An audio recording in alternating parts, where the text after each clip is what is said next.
ஓம் சக்தி.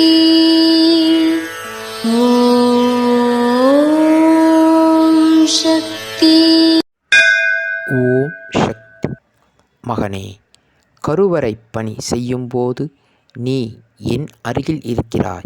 ஆனால் நீ கழிவறை பணி செய்யும்போது நான் உன் அருகில் இருக்கின்றேன். இது அன்னையின் அருள்வாக்கு.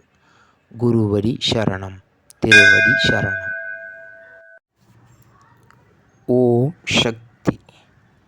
சக்திகளே, உங்களுடைய கருத்துக்கள் மற்றும் அனுபவங்களை கீழ்காணும் மின்னஞ்சல் முகவரிக்கு வீடியோ வடிவிலோ ஆடியோ வடிவிலோ எங்களுக்கு அனுப்பவும்.